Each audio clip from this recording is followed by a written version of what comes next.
Thank you. Let's call the meeting to order. Pledge allegiance.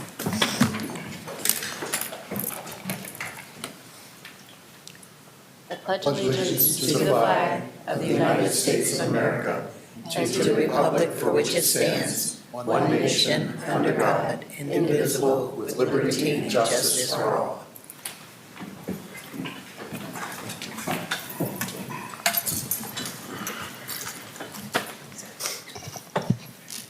Ms. Myers, please call the roll.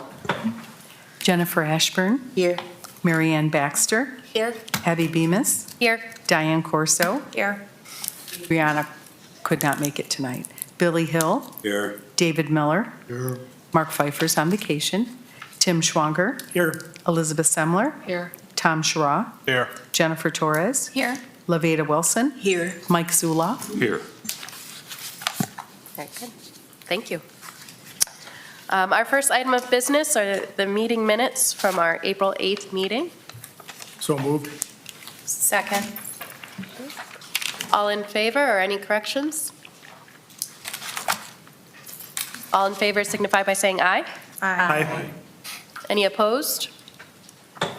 Thank you. Next item of business is public comment. We'd invite any members of the public to come and comment on this evening's agenda. Please keep in mind that we're following a similar protocol to the city meetings and ask for a 3-minute time limit on public comments. And I believe you're asked to state your name and address for the record typically at city meetings.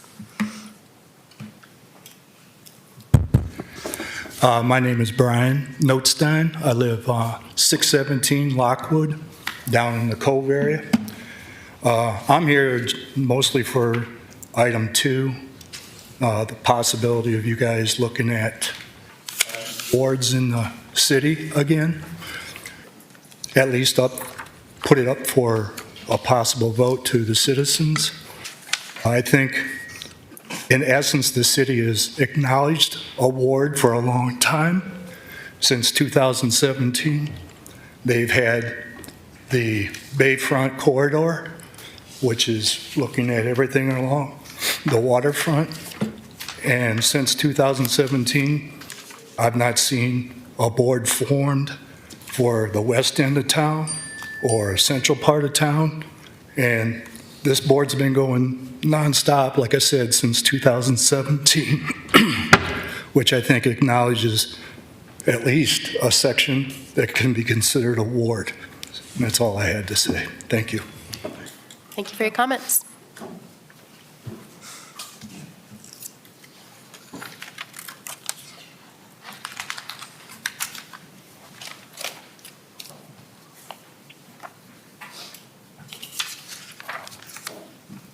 Good afternoon, or yes, still afternoon. How's everybody doing? First of all, I want to say thank you for giving me these couple of minutes to speak. It'll be very brief. I, too, is here to speak on behalf of a mayor ward system. I think if you had a ward system, the vote would be evenly spread it out, where you're not having a majority of commissioners coming from one area of town, and that's been our concern for years and years. The second reason the reason for the mayor, it will be evenly spreaded, and the people will have the opportunity to vote for your head of your city instead of having this one person having the ear of 4 city commissioners. Basically, that's my question. I can just sit down and say thank you for giving me this opportunity, and when you guys leave here, you enjoy the rest of your day. Sir, can I have your name and address? Okay. Your name and address. Darwood Garrett, 315 Decatur Street, Sandusky, Ohio. Thank you. Oh, that's fine.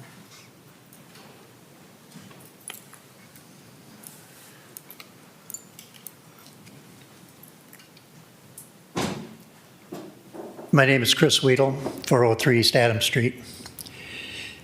In our nation's capital, there are 100 senators, 2 from each state. And those senators are chosen based on the boundaries of their state. They have a specific geographic area they are selected from. Also in DC, there are 435 representatives selected from across the nation based on population. All of them are also selected on the basis of a geographic boundary. In the state of Ohio, we have 33 Senate districts. Those districts are based on population and all are defined by geographic areas. In Columbus, we also have 99 state representatives. All 99 are selected on the basis of population and on the basis of a geographic boundary. This basically is the American way. This is not how it's done in Sandusky, Ohio. Here we have 7 people elected at large, and there are areas of our city that have not been represented in years. I am at odds in one thing. Many of the proposition that has been put forth is that we need 4 wards in the city and 3 at large. I believe that is still a failed system. With 3 at large and only 1 other member from 1 district, 1 ward, they can override the will of the majority of the citizens in Sandusky. I would urge you to consider making 5 wards in the city of Sandusky with 2 at large, which would eliminate the mathematical possibility of 1 area of the city controlling what happens in the vast majority of the city. Currently, we have 7 commissioners, all residing on the east side of Columbus Avenue. That does a disservice, not only to those on the west and south side, but it really does a disservice to all of us. Thank you for your time.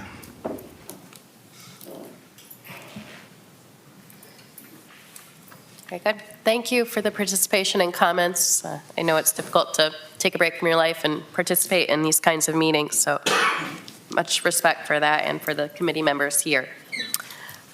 Moving on, seeing no further comment and participation.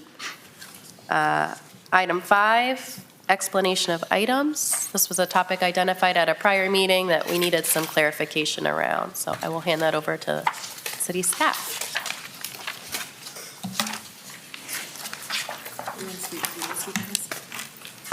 I guess I'm up. Okay. All right, so I believe the only question on this was the sinking fund trustees, the last line of this. So that it was section 26 previously that had a sinking fund trustees. That was repealed in 1977. So this language has remained in there since 1977, but really not valid.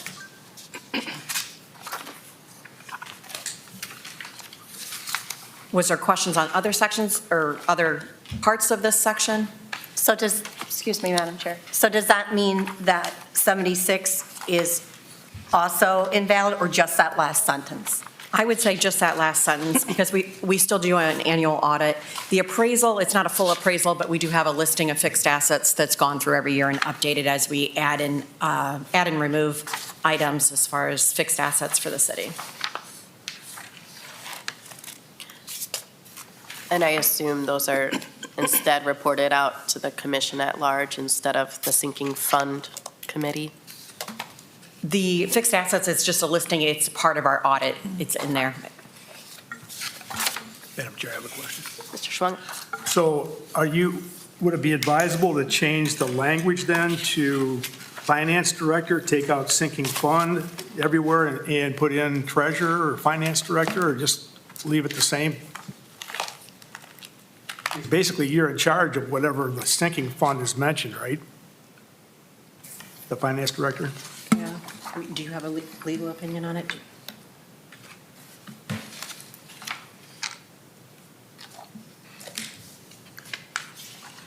I'd say the city manager is in charge of maintaining the audit.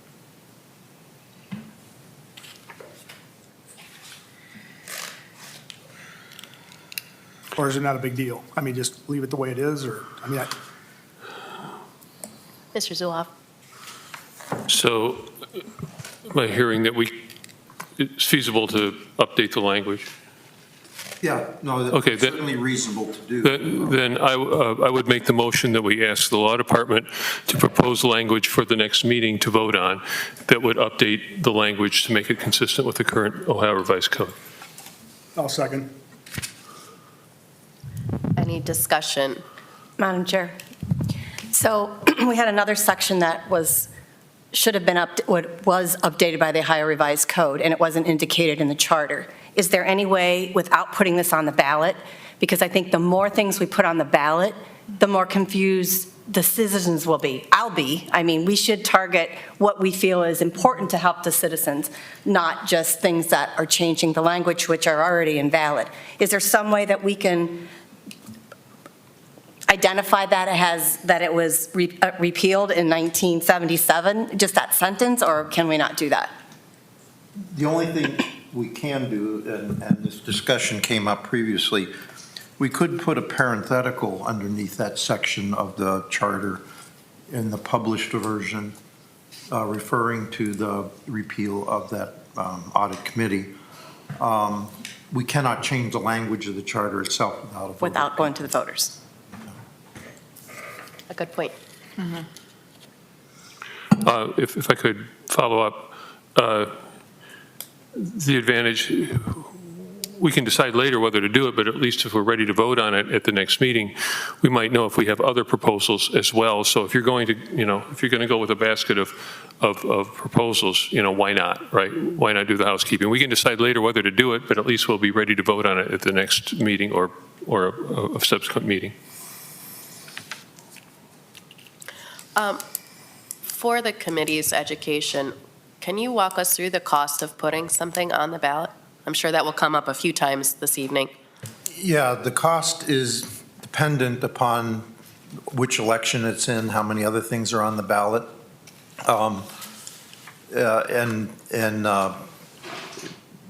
There's no way of knowing until it happens.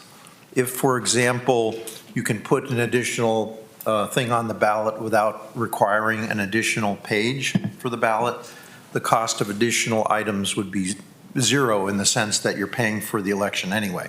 Gotcha. However, if you need another page, then the cost can become much, much greater. And the cost of the election itself depends on what else is on the ballot for that election. One reason we typically or want to do this in the November election, that's always the election with the most issues on it. Therefore, we and everybody else who has an issue on that ballot share in the costs. Okay, thank you. Madam Chairman. Mr. Miller? Before we vote on the motion, I just wonder if there might be a collective sentiment among those of us up here that a parenthetical is good enough. There are numerous of other things I think that we may find that we don't want to be responsible for the cost of putting it on the ballot or campaigning an election about something that's basically like a typo now, an administrative correction that needs to be made.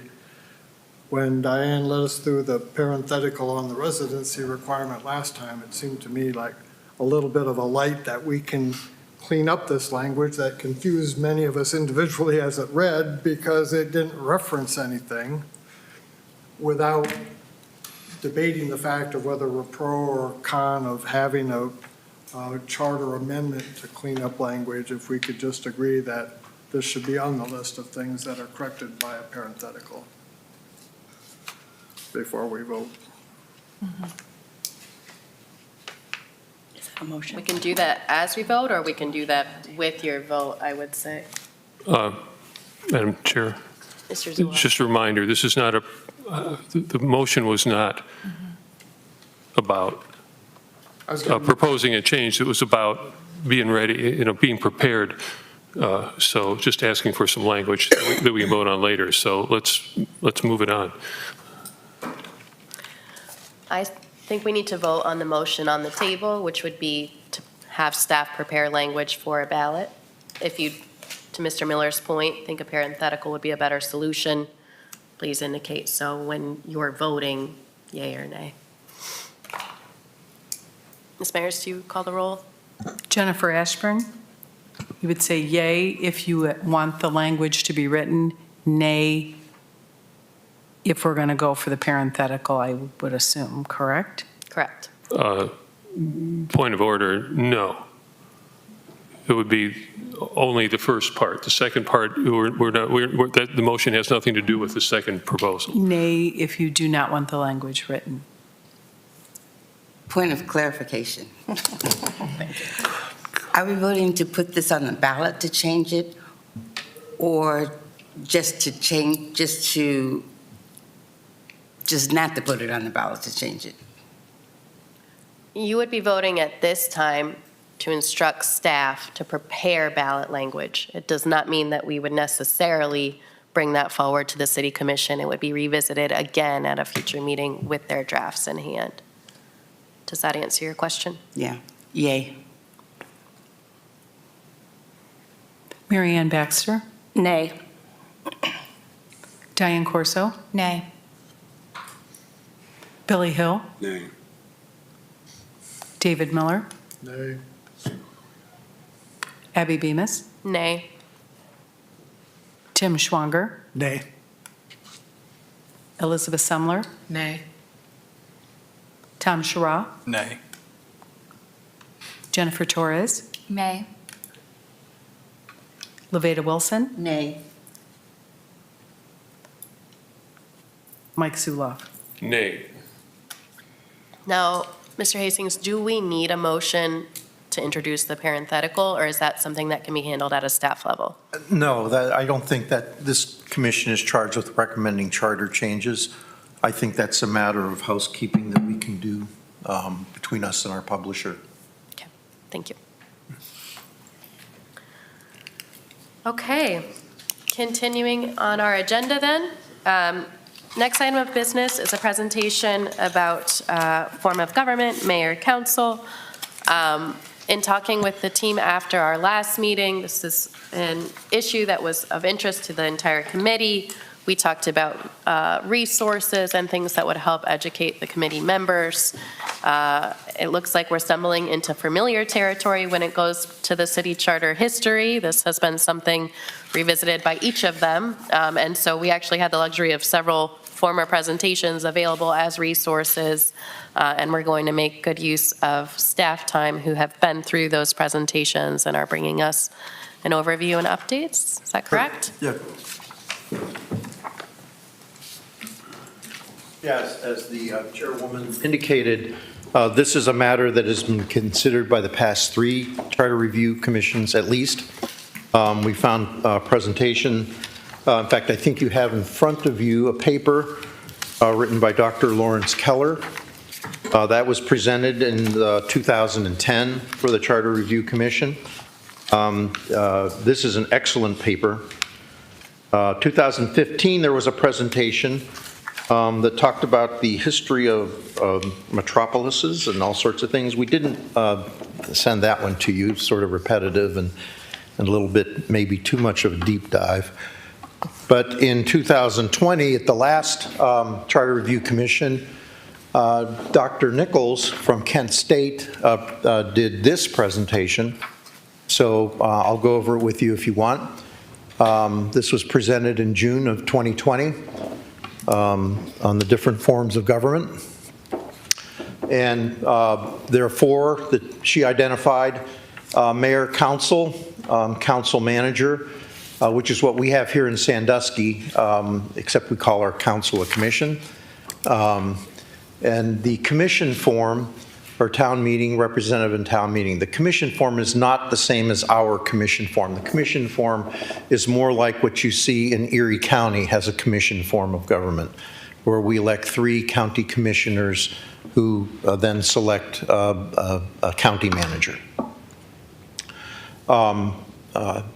Other structures that she discussed at that time were at-large council people or commission members versus district or ward elections, mayoral elections, manager, chief administrative officer, and partisan versus nonpartisan, timing off-cycle and on-cycle. Off-cycle means, or on-cycle means whether it's in conjunction with presidential elections, which traditionally have the highest voter turnout.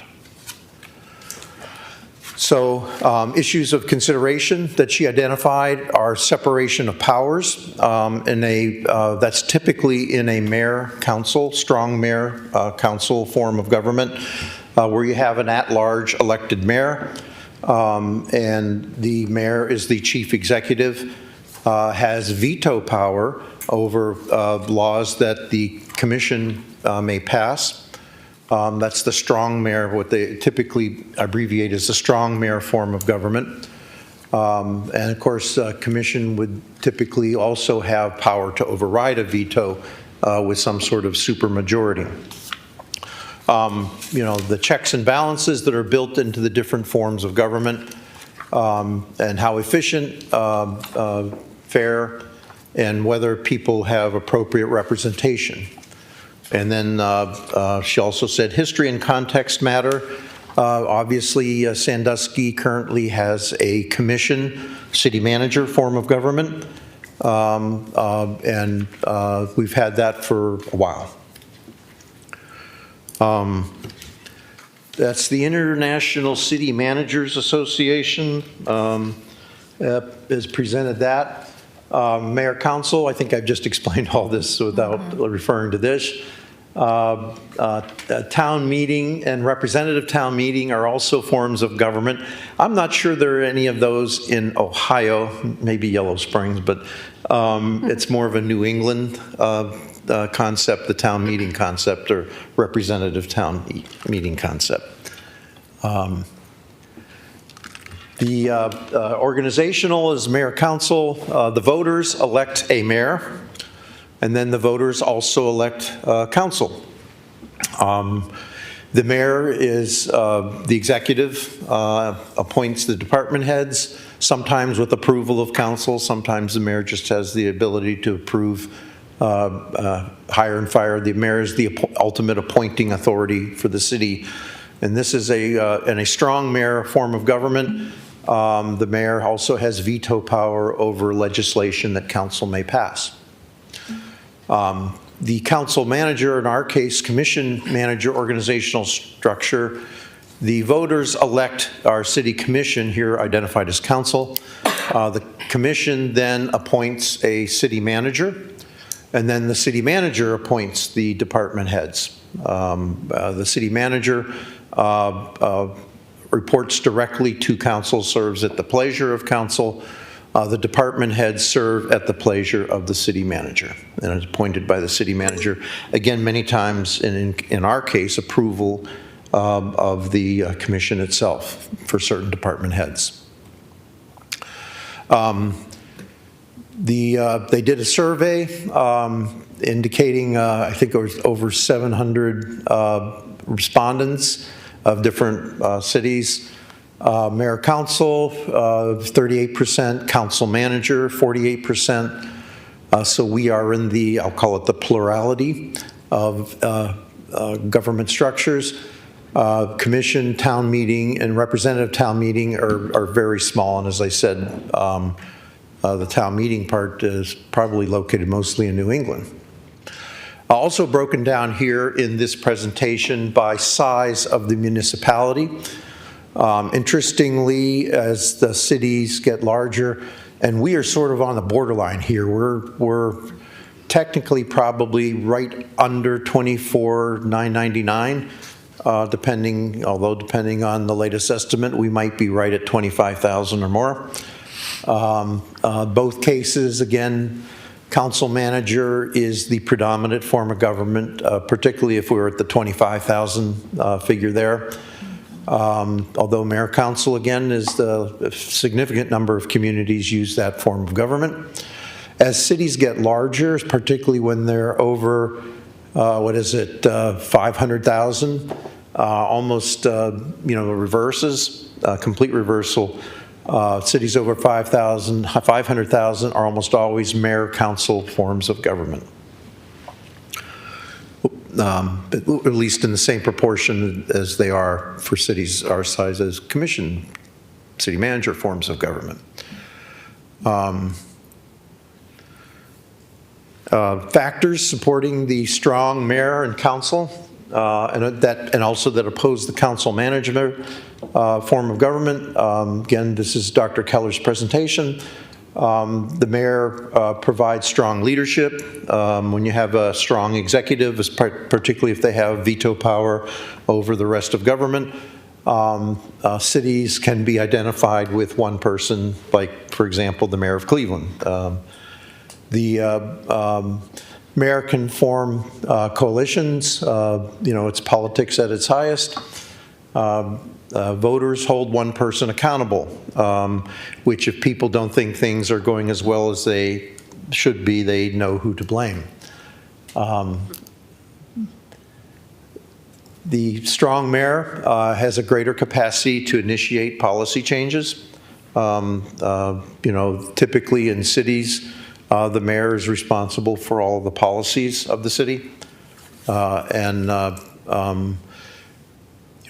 Large cities can provide, it says here, effective political executives. And certainly a lot of large cities have provided mayors who then went on to become effective senators or even governors of the state.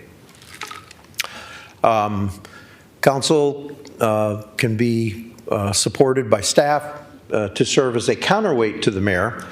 The council does have the ability to override a veto, and the council, in our case commission, does have the ability to pass laws. When Dr. Keller presented this, a lot of cities, I know that Cleveland Heights does this, also have that city administrative manager person appointed by the mayor, because don't forget, anybody can be elected mayor if they get enough votes. That doesn't mean they're good at it, or it doesn't mean they know anything how cities operate. So it many times recommended that an office of city, what amounts to a city manager, that's a person with the right executive experience, familiarity with the city, and for example, our case, or a person who has been trained to be a city manager. There are places. I have a question. Yes, Mr. Miller. Yeah, that line about the council can be supported by staff to serve as a counterweight to the mayor.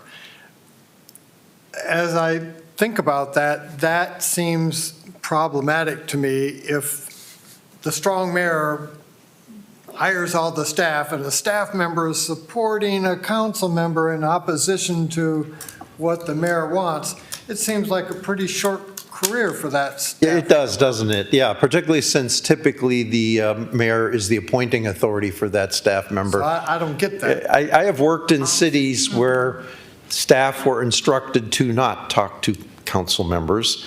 If a council member wanted support from a staff member, they did it through the mayor's office or through what's called the chain of command. Any council member would request of the mayor, I would like a report on housing or something like that in the city, and the mayor would then instruct the appropriate staff person to provide that report to the council person.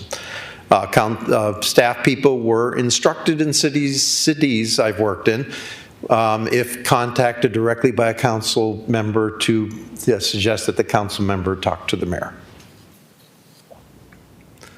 Yeah, I agree. I'm not sure why she put that in there in that case. Thanks. Arguments opposing to council manager in this slide, it's also in, of course, in support of the mayor. The mayor as a figurehead does not have enough power to set direction, form coalitions, or overcome opposition. And of course, there have been cities where mayors and council are at odds with each other. I mean, that can be politics. One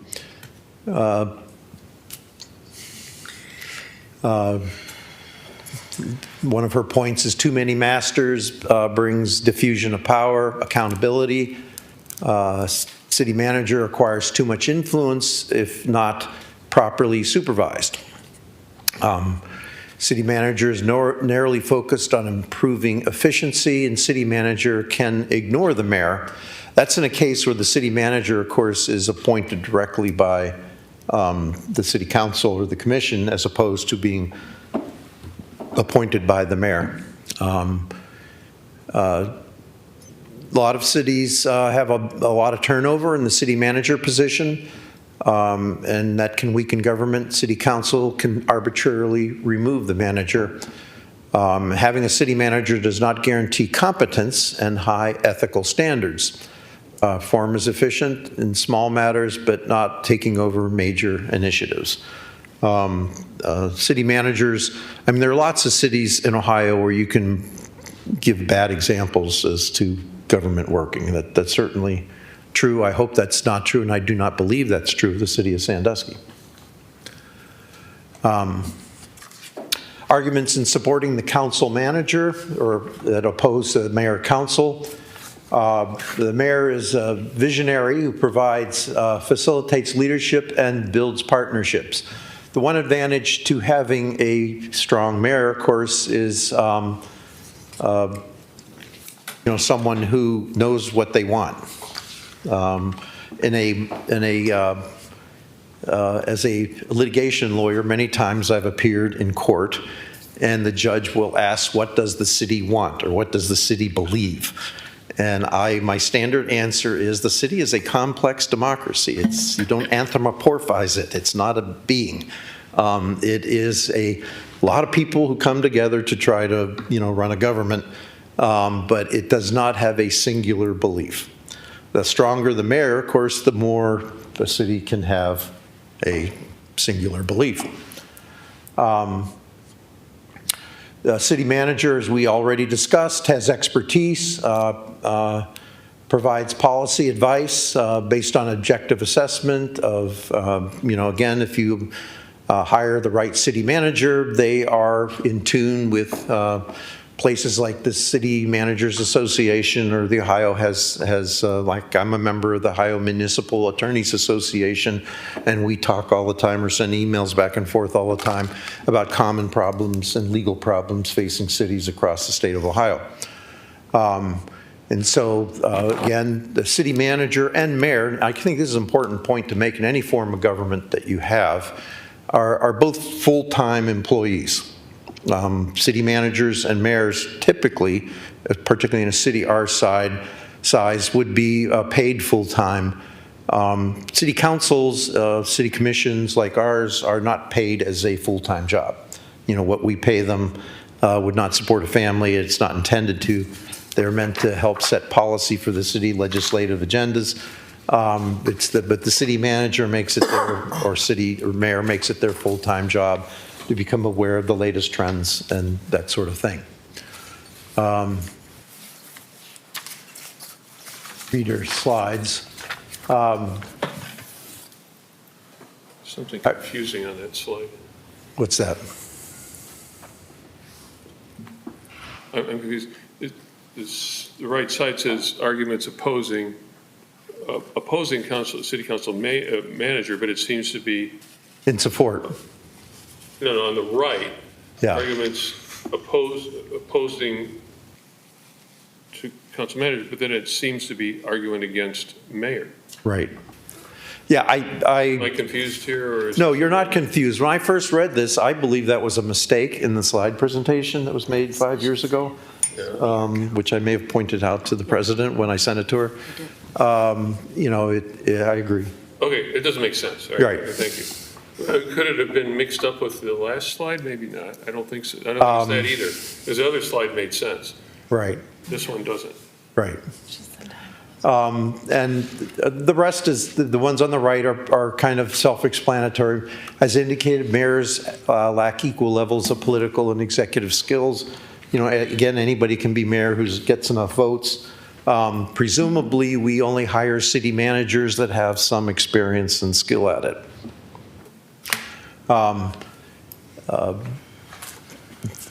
Arguments opposing the mayor. Mayors have excessive power and are more prone to corruption when faced with obstacles. And mayors, of course, always seek more power, whether they're on a local level or a national level. We don't call him mayor, though. Council performance as governing board is weak and dominated by the mayor. The conflict between the mayor and council is common. There's a risk of impasse between the two seats of power, and certainly I've experienced that in the different cities I've worked. I have not, well, in Sandusky, the one advantage of the commission, city manager form of government is when the commission comes to a decision. I'm not saying there isn't conflict on the commission. They don't always see it the same way, but once the commission makes a decision, now the city has a direction. There is no conflict of power. The professional, the CEO, I'll just call it city manager, depends on whom the mayor appoints. The mayor can bypass the city manager and undercut his or her professionalism. And we certainly have examples of that. People who are elected mayor sometimes think that they have more expertise than the fact that they got a bunch of votes. That can be frustrating for a city manager. I know some, I won't name names, but I know some cities that have had a string of city managers in a very short period of time because of conflicts like this.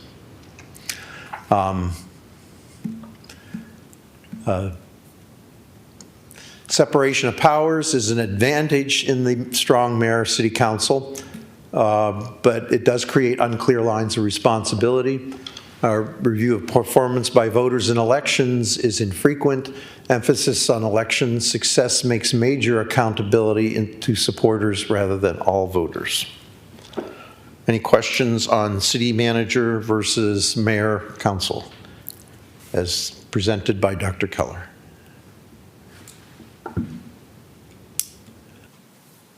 All right.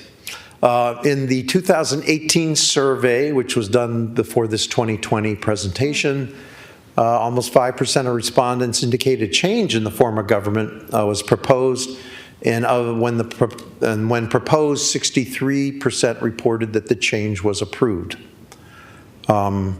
And I suppose that's indicative in those communities, or perhaps our community, that there's a feeling that something isn't working right, and therefore we need a change in government.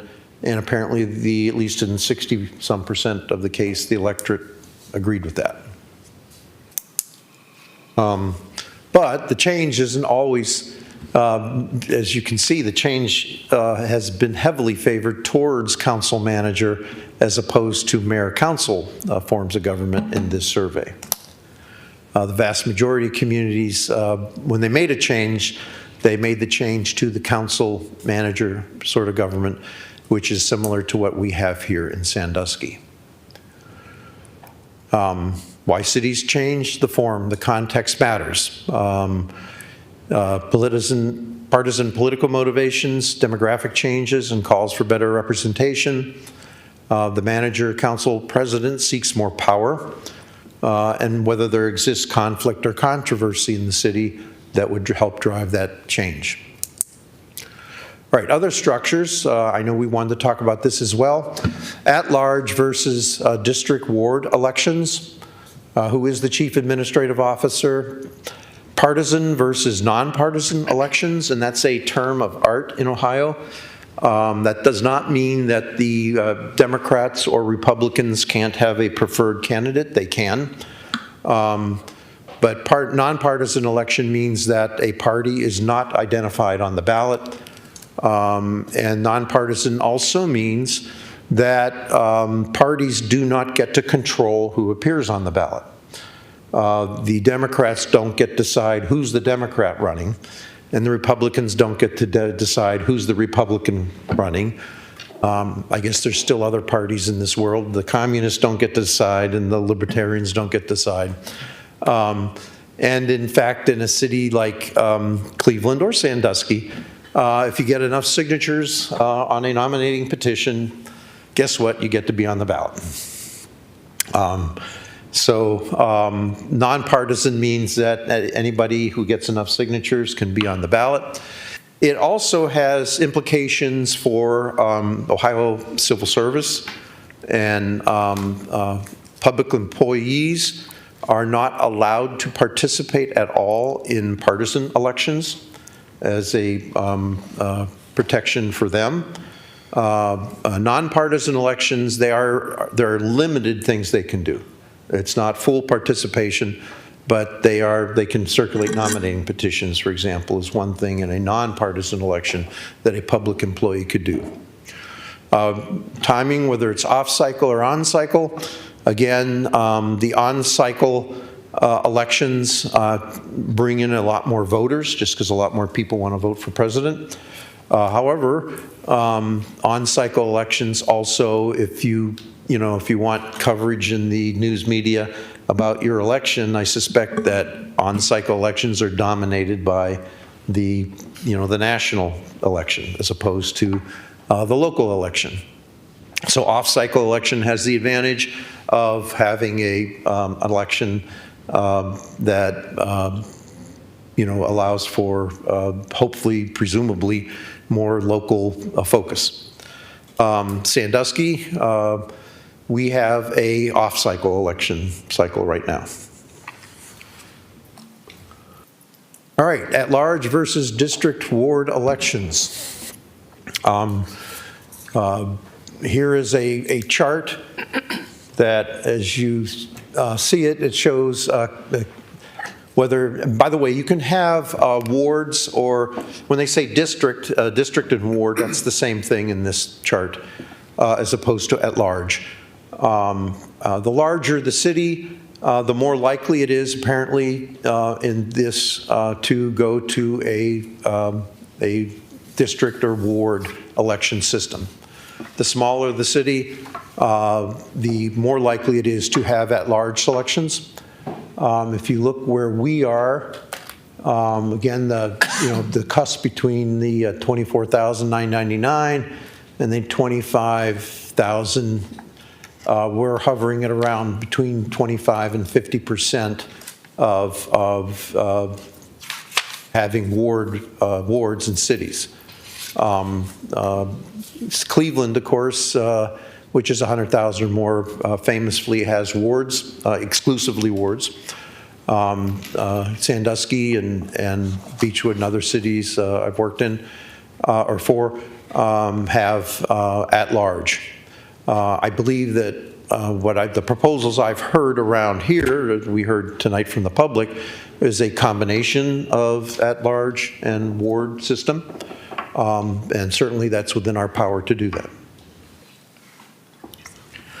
This just shows you what other cities, using a very large sample of cities, have done.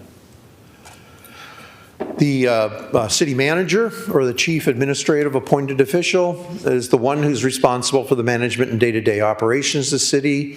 In some cities, that is the mayor's chief of staff, and particularly an elected mayor position. May be synonymous with city manager. 75% of local governments have a chief appointed official, including more than half of mayor-council local governments, in the 2019 data that we're reporting. Again, the idea is to have someone with executive experience as opposed to someone who just have votes. Now, Sandusky does have a mayor. We have a weak mayor system. Our president of council is automatically ex officio the mayor of the city of Sandusky, which gives him certain powers under our charter. I think you saw those before. Power to declare an emergency. He's the one that gets to officiate at weddings by Ohio law, at least automatically, and other things like that.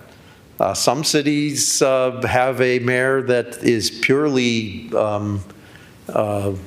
there to cut ribbons and stuff like that. While the city is presumably managed by someone with more competence or experience. Other things to consider that Dr. Keller pointed out: when cities hold on-cycle elections that run concurrently with presidential elections, turnout averages 36 percentage points higher than off-cycle elections. Again, if your most important thing is to get lots of people voting in your city election, do it on cycle. Hopefully they know something about the election because a lot of people in on-cycle elections go there just knowing who's running for president, and they don't, no one else. I'm lucky when my friends ask me who the judicial candidates are in local elections. So otherwise, I think everybody's just guessing on those. The no effect of nonpartisan elections on the degree to which partisan affiliation shapes vote choice. Again, because it's a nonpartisan election does not mean that the Republicans or Democrats lose their First Amendment rights. They still have a right to say, this is who we want to be mayor, or this is who we want to be elected to city commission.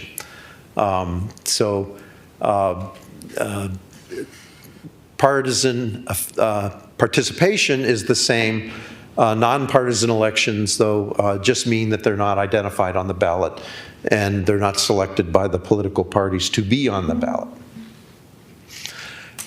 Lack of partisan cues can advantage incumbents who are better known than challengers, according to this Schaffner report.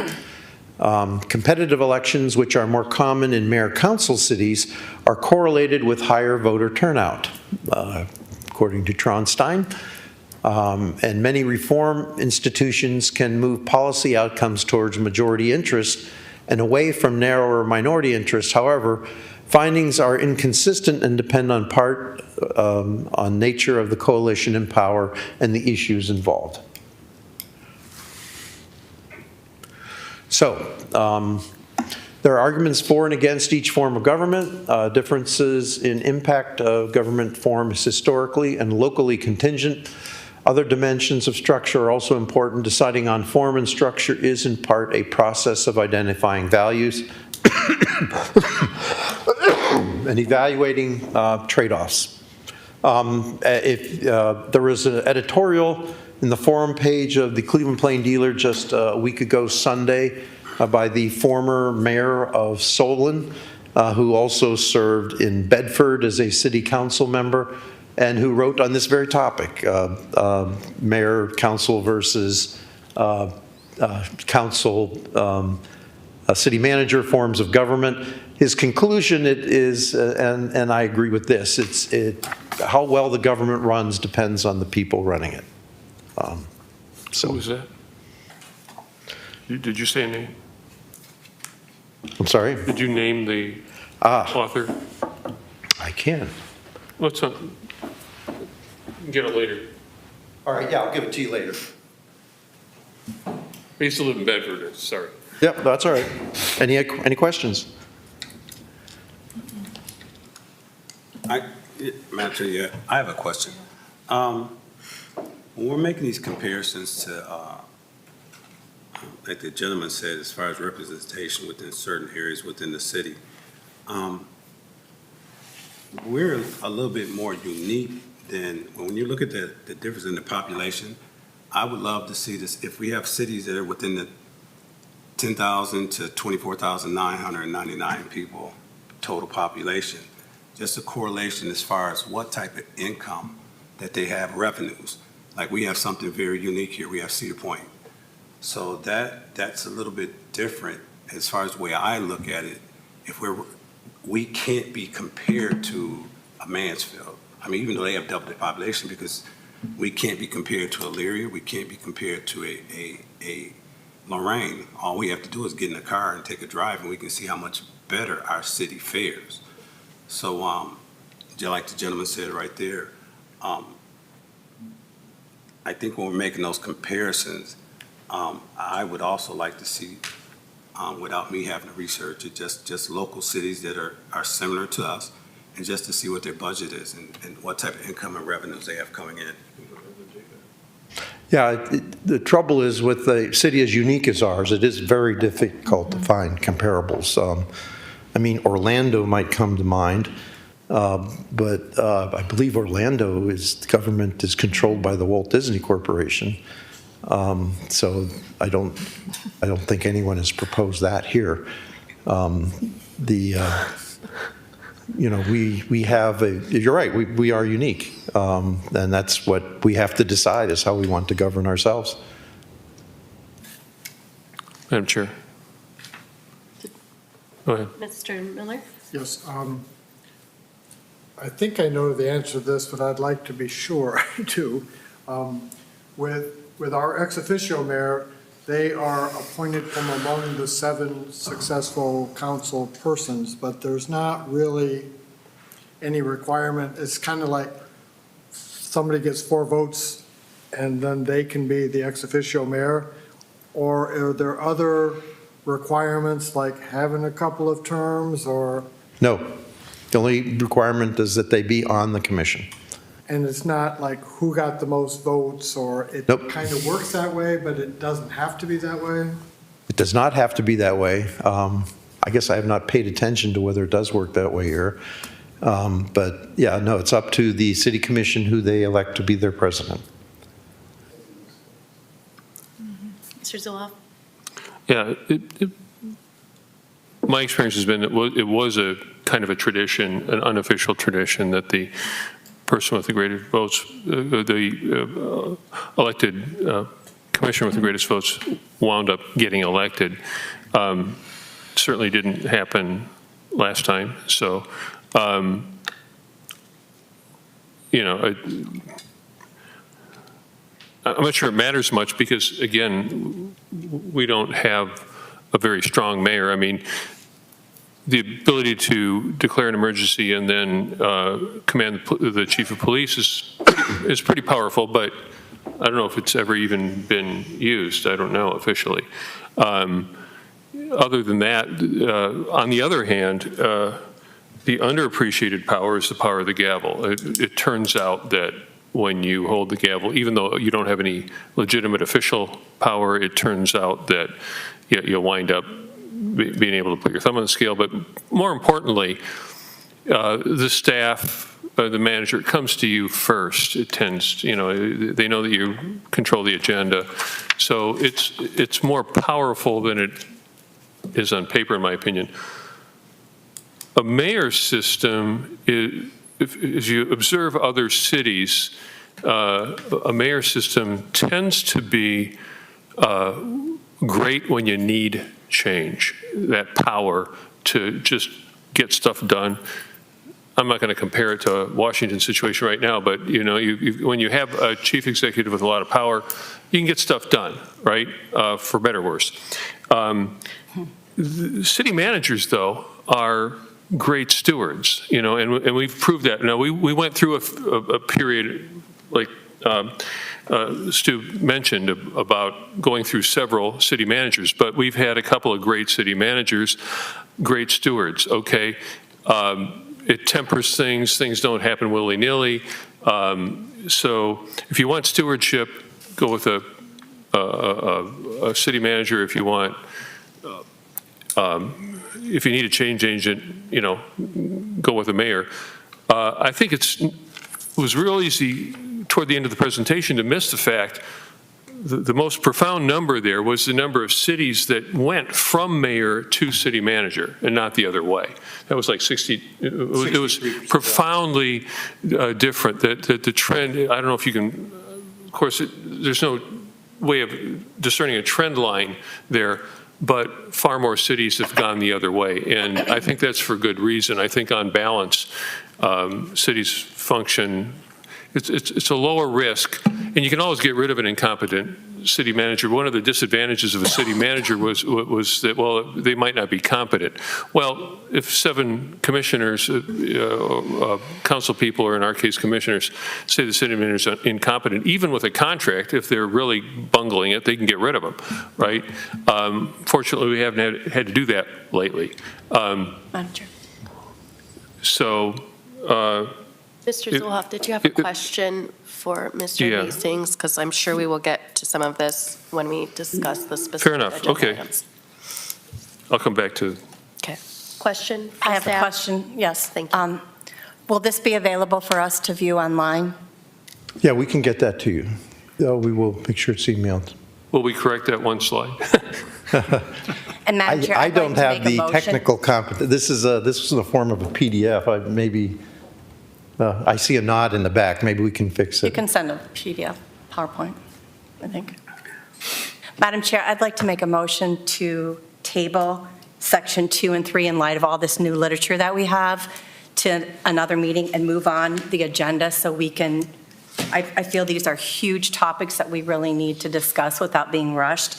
And in light of the time, maybe we can make some progress on other. Well, what was the motion now? To table items 2 and 3 for a future meeting so that every committee member can digest the presentation and provided information. Second. Second? Any discussion? Ms. Myers, could you call the roll? Jennifer Ashburn, Yes. Mary Ann Barney, Yes. Diane Corso, Yes. Billy Hill, Yes. David Miller, Yes. Abby Bemis, Yes. Tim Schwanger, Yes. Elizabeth Semler, Yes. Tom Schwa, Yes. Jennifer Torres, Yes. Levada Wilson, Yes. Mike Zula. Yes. Very good. Paul? Thank you. Thank you for the presentation. Thank you, Mary Ann, for keeping us moving. Okay, so with those 2 items tabled, we will first dig into Section 1B, gender. So how I would like to proceed with this discussion, and in light of timeliness, what I would do is invite members of the committee to briefly state whether there is an item within this charter amendment that, within the charter item that you are looking to amend, sort of your perspective on this item. Again, I'd urge brevity, following members of the committee being invited to give their opinion. Someone would look to make a motion. Obviously, that needs a second and would be voted on at that time to sort of minimize a lot of debate, just sort of take a pulse of where everyone is at with the agenda items. So, item 1, and I did ask Stu or another member of the team if you could give a reading for the public's benefit of the item. Sure, we're discussing 1B, correct? Correct. Gender. All references to gender in this chapter shall designate both sexes, and wherever the male gender is used, it shall be deemed to include both male and female counterparts. So I will take a first go at this, just to get us in the rhythm. This item, while of interest, I remember discussion and today's political environment. I think there's a valid argument for change, but at the same time, it's not a priority item for me, so I don't anticipate being for a change to the charter related to item 1B.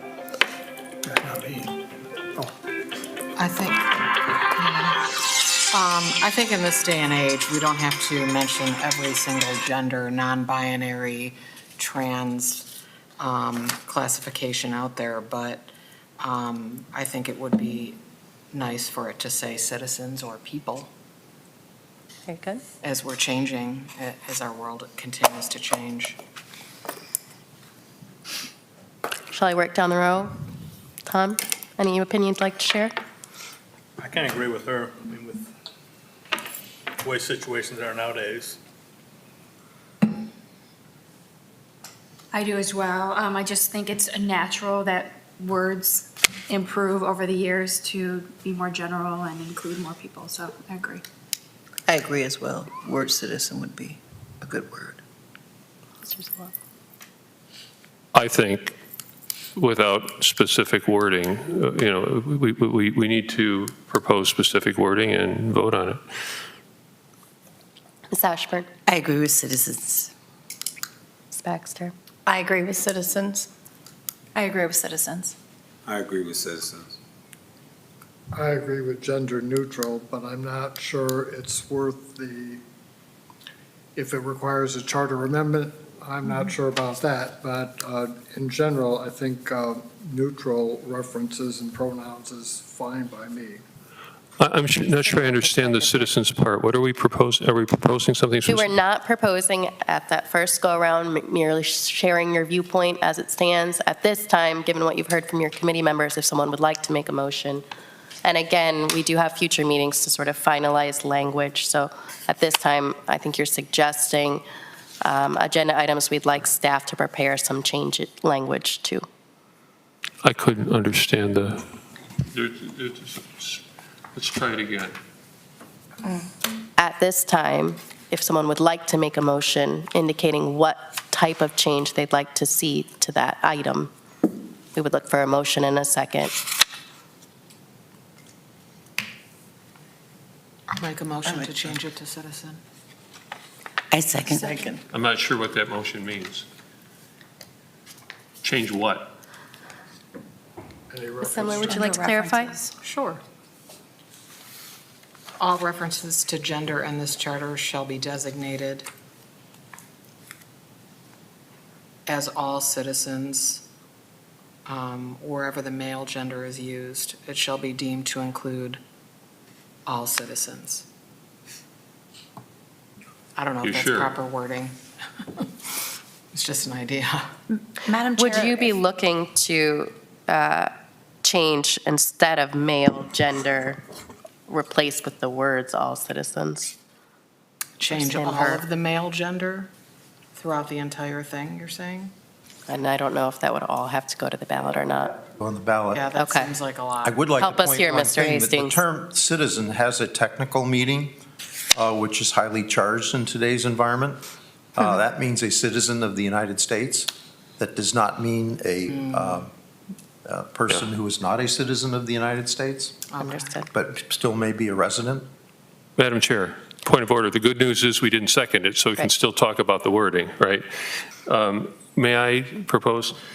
All references to gender in this charter shall not be taken to designate a particular sex or gender.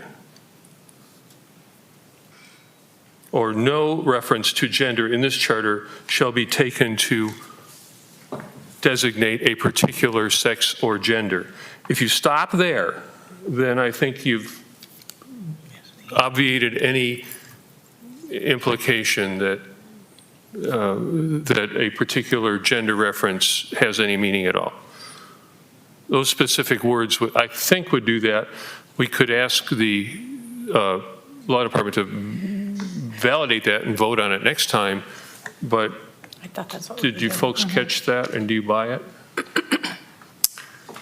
Or simply say all persons. I mean, that, Well, my proposal would be no reference to gender in this charter. Or what did I say? Now I don't remember what I said.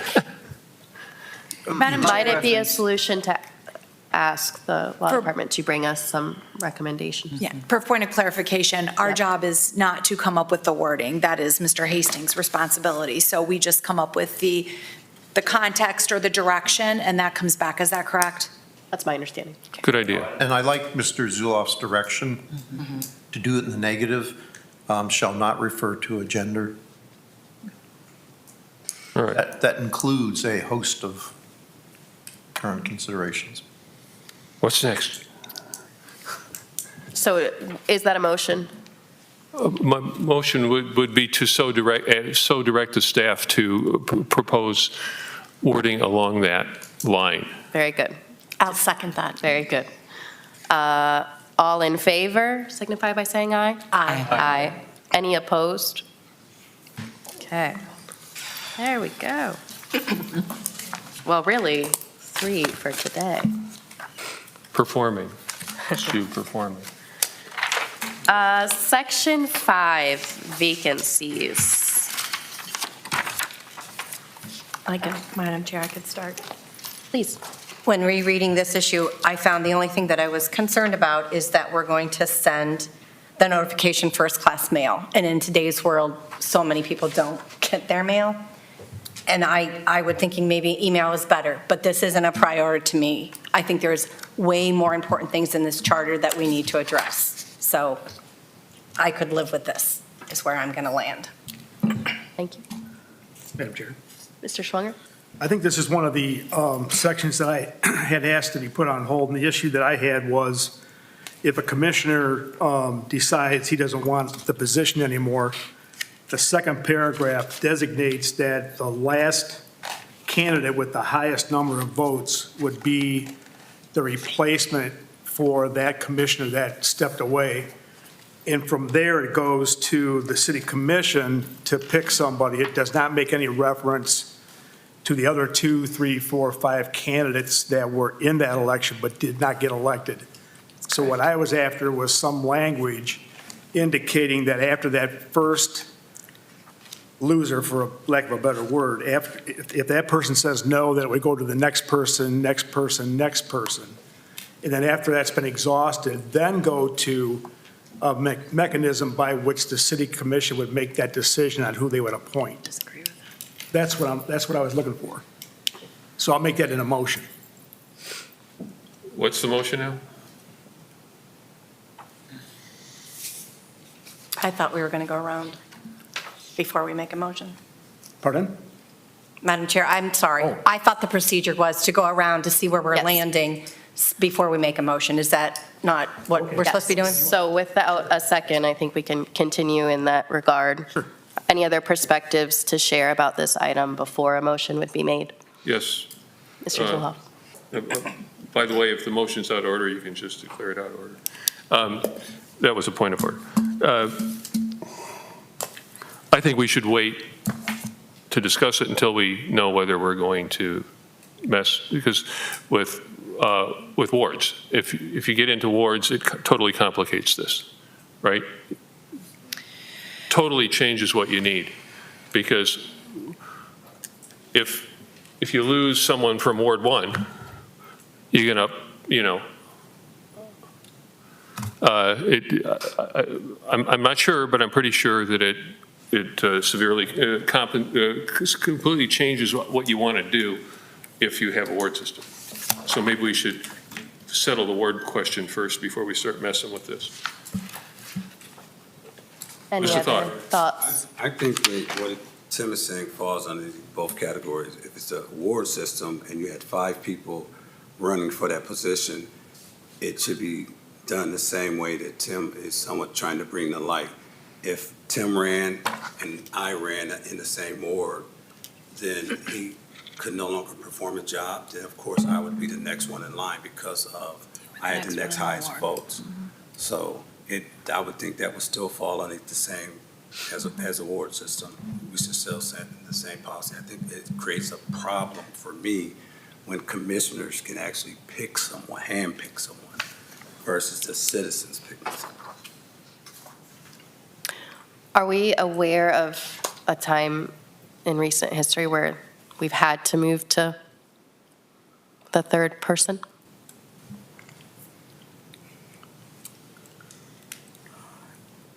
I can recall one, but I don't remember who it was. I think Tim probably has a better grasp of who it was, but there was one time in the last 20 years that somebody got appointed per this with the second, whoever the next vote getter was, and then somebody else left, and then the commission appointed that person. So it's only once in the last 20 years that I can recall. 2 years. I think it was during the late 2010-ish era or something, maybe. That's correct. Yeah. He's trying to test my memory. I'm 20 years that I can recall. Okay, thank you. I personally am of a similar mindset that I think the likelihood of this occurring frequently is less deserving of a prioritization.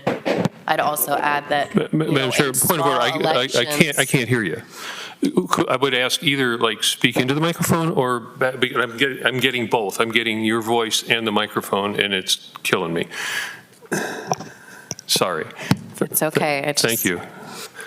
There's also, I'm fighting a cold for you, Mr. Zulhoff. As I was saying, my perspective is similar to Ms. Baxter's. I wouldn't consider this a priority issue for us, given the unlikelihood of it occurring regularly. And then secondarily, I'm somewhat concerned of moving towards ranking of voters just due to a small election cycle, potentially having someone appointed to commission that's clearly not received the support of the public with a couple hundred votes, et cetera. So that's where my mindset is at. Any other perspectives to share initially? Just a quick follow-up. Just the first sentence, it says, if you have a vacancy, you fill it with somebody with the next amount, but who? So this wording has to be different, depending on whether you've got mayor ward or not. I mean, I don't see how I can see it the other way. The wording has to be different because it doesn't say the highest number of votes in that ward. It just says the next higher number of votes, period. You'll have to change this. Dispute it if you want, but remember where you heard it first. You got to change this wording if you go to mayor wards. Whether you change this or not, you'd have to change it if you go to wards, and it will be different if you go to wards. Madam Chair, can we just agree that if we do not cross that bridge, that maybe we will then take a look at that, but for now, Bingo. can we just, yeah. I have no interest in opening this, but for the sake of moving forward, can we just leave it on the table if we are to determine that we go to the ward system so that we move forward? I'm hearing a potential motion to table. Were there any other perspectives to share? Second. Mr. Miller? Just want to comment on Mr. Hill's observation. While I'm in sentiment with preserving the representation of wards, if that's the way we were to go, I think that I could envision the unintended consequence that maybe you were envisioning. Say in Ward 1, there were 2 candidates, and the one that had the overwhelming vote support of that ward, for whatever reason, was not able to accept. And we went to the only other candidate that had been from that ward, who had been soundly repudiated in the election, that they only got they got the people in their petition and that's about it. Then we'd be in a position where that ward is being represented by somebody that ward didn't want to represent them. I think we've heard from the majority of committee members with their initial opinion. Any others, new voices to share? Otherwise, open the floor for a motion. Point of order, did I hear a motion to table? Yes. We have a motion to table item 3. I thought I heard one, that's why I said second. Second? All in favor?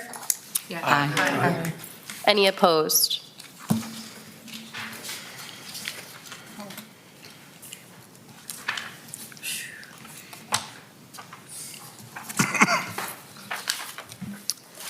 Section 7. The role of the president.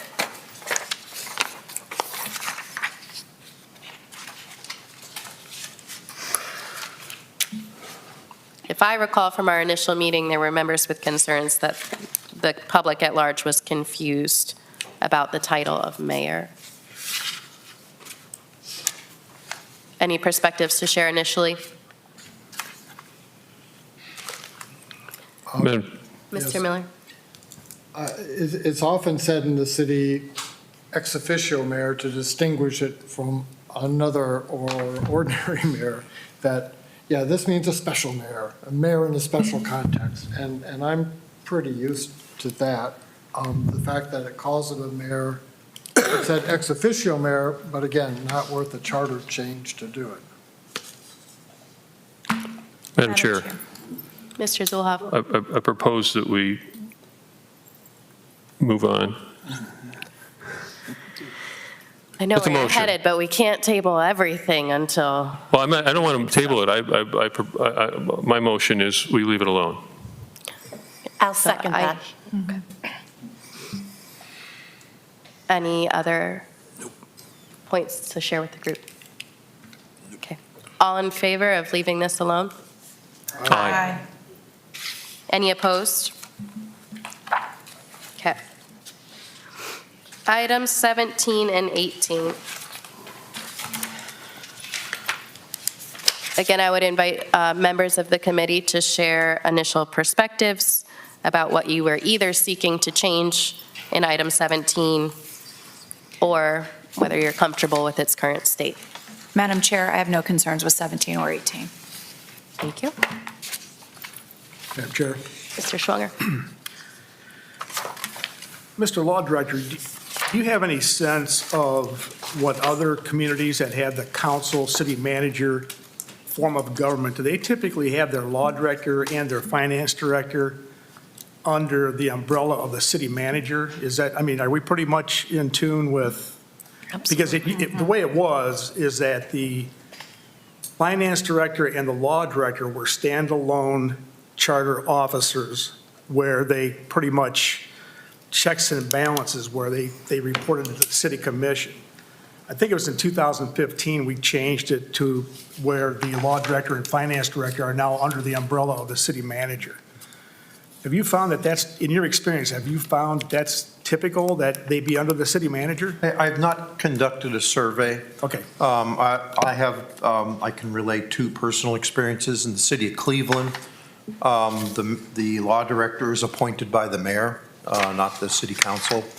And by the way, the default, if we didn't have a charter, is that the law director would be elected as an elected position, sort of like the county prosecutor. Beechwood, the law director was appointed by city council and reported to city council. But if I will say this, in the city of Cleveland, the law department had, I think, 54, 55 lawyers who just about all their work was done for the executive, the mayor, the different departments, the police department, and all that sort of thing. City council also had a law department of 2 lawyers. So the legal work of the city was, by simple math, 94% for the administration, not for the city council. In Beechwood, where I was appointed by city council, I found myself as a lawyer subject to things which the Ohio Supreme Court would not tolerate.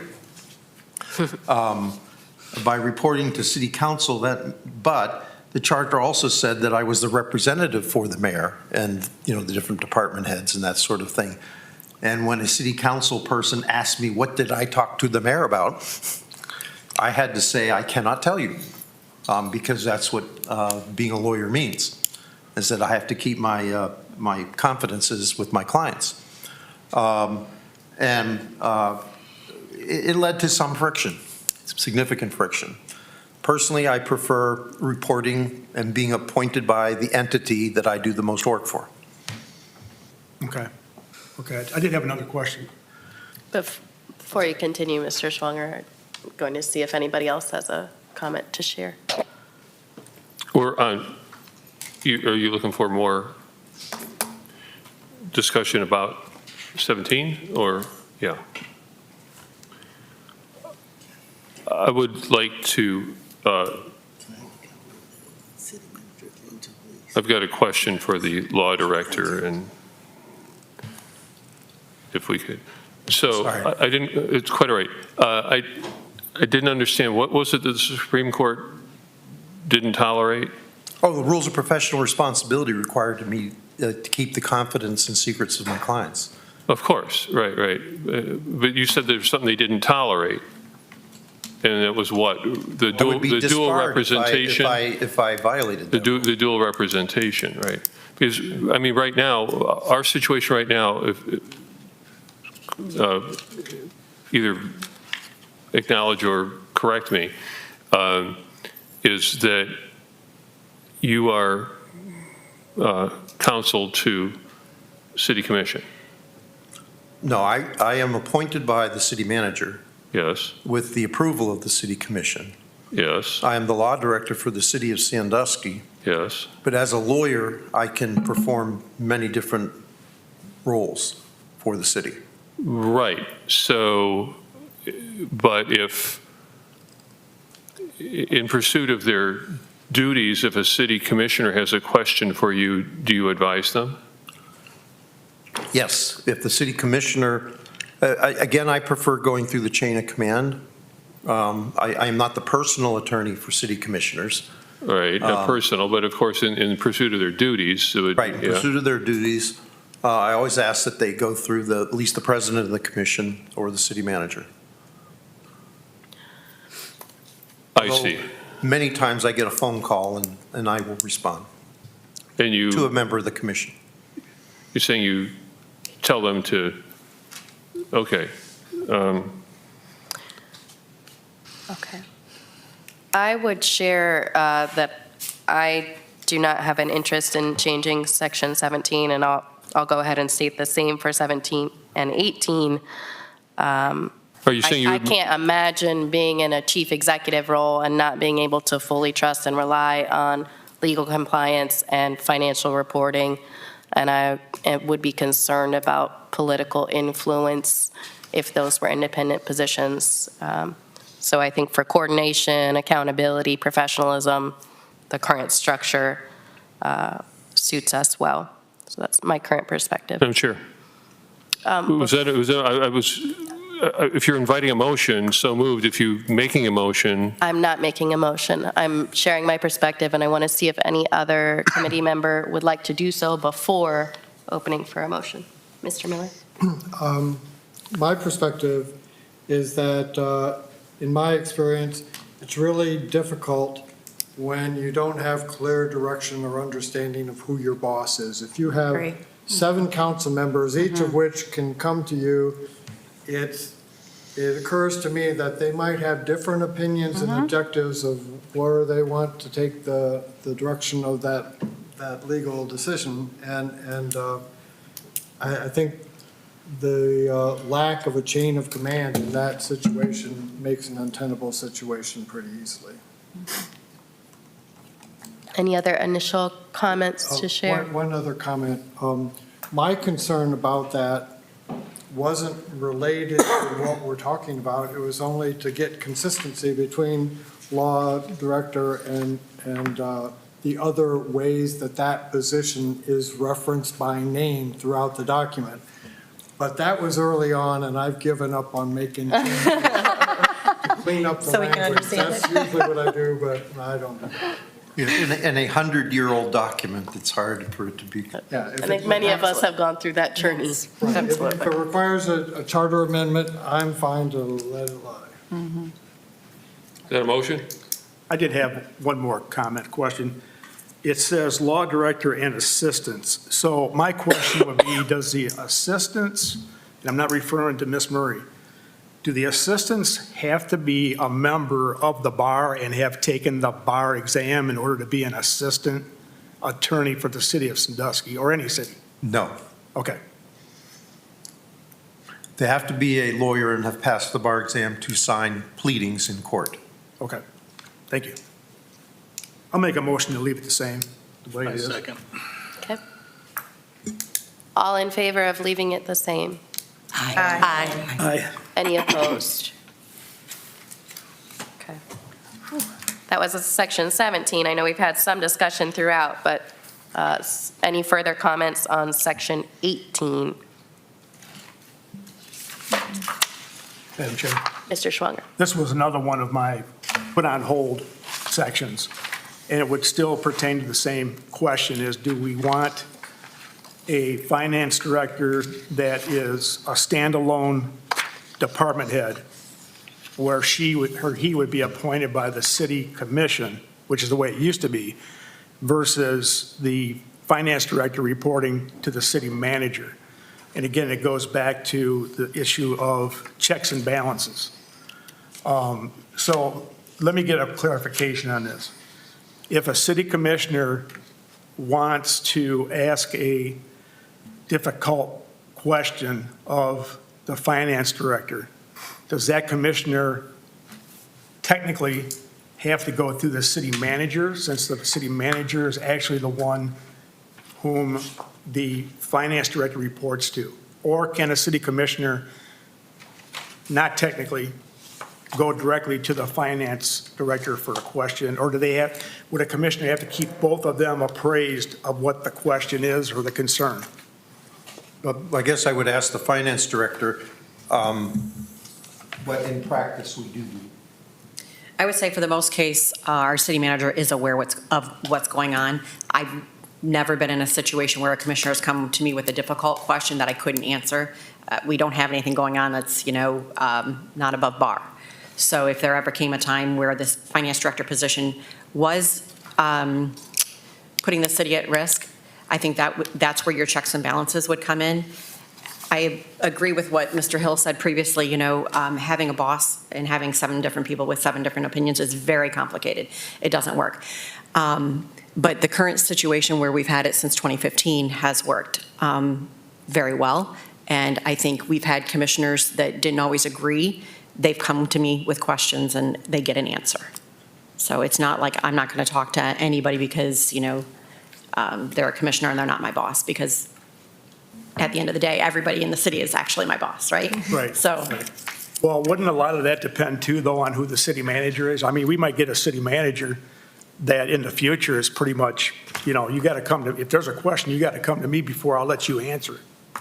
that could be the case. Okay. Yeah, but don't forget the city manager is controlled by the commissions. Sure. Just controlled by the voters. And all by public records. Any further comments? I'll make a motion to keep it the same. I'll second it. Everybody All wants in to say. favor? Aye. Any opposed? Madam Chairman, Yeah. I was kind of hoping, I thought maybe we were going to look at 13, and I realize now part of the problem is I'm chomping at the bit to at least discuss something that I don't know where it belongs, because it doesn't obviously fit into any of the particular chapters, but I suspect, and I believe Mr. Schwanger was opening the door to that when I think it might belong in 13. So if we've got a few minutes, if I could query the law department and maybe at least find out if it belongs there or not. Would you care to hear what I'm talking about? So from time to time through the city's history, we have sold land, bought land, vacated streets, that sort of thing. These are all land use matters that you would normally expect to be, there's an enumeration in 13 of things granting of franchises.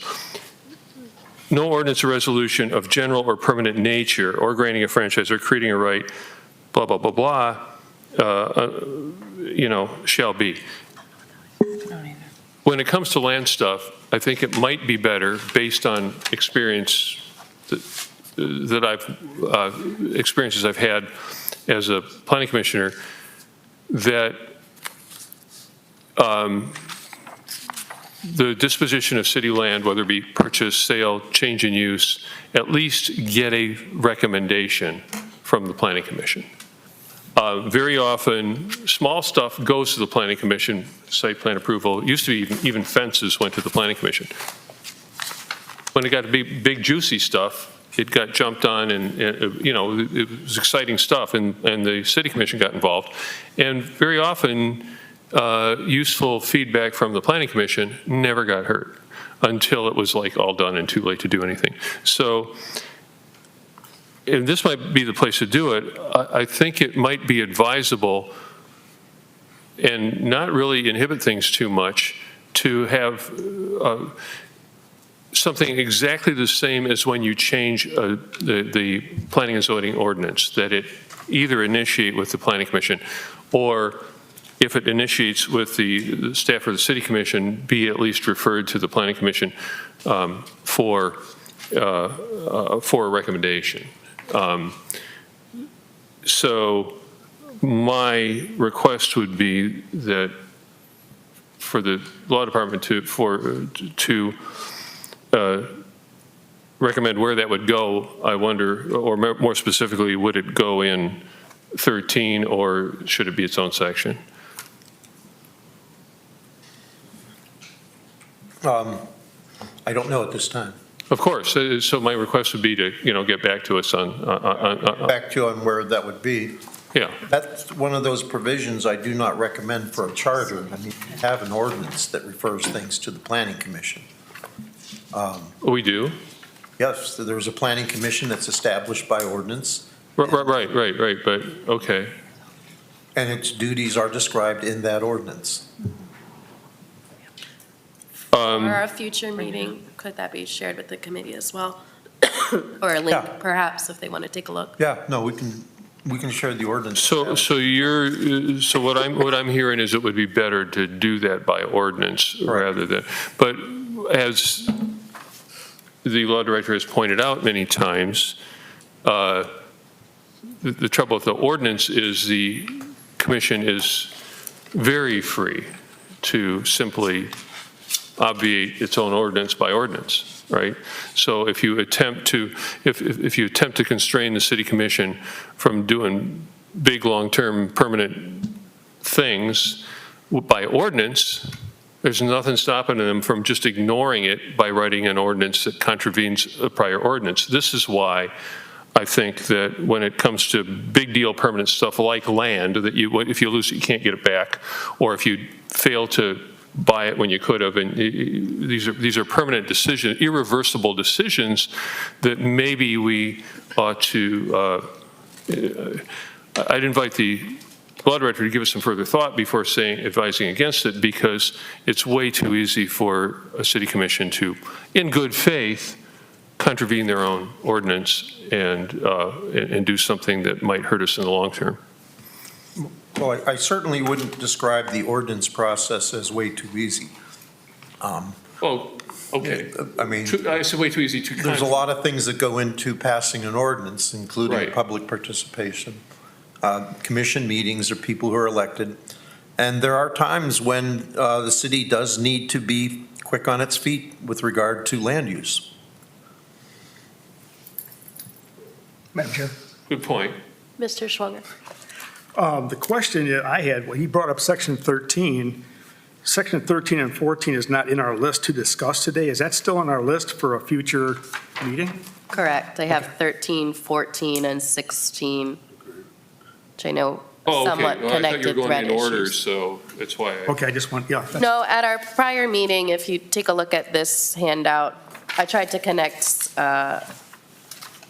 themes and issues that we're hearing from the committee where we might not be able to discuss, 13 without talking about 14, so I would group them together. And I also wonder if we have another planning commissioner here. I wonder if he had an opinion on. Not at this time in particular. All right. Any other items of old business? Madam Chair, in the interest of our time left in our meetings and the fact that it is 6:30, I would propose that we continue on, since we do have the finance director here, that maybe we could get some activity completed on 25, 41, or 43. Expenditures, bids in excess of estimate, and general disqualifications.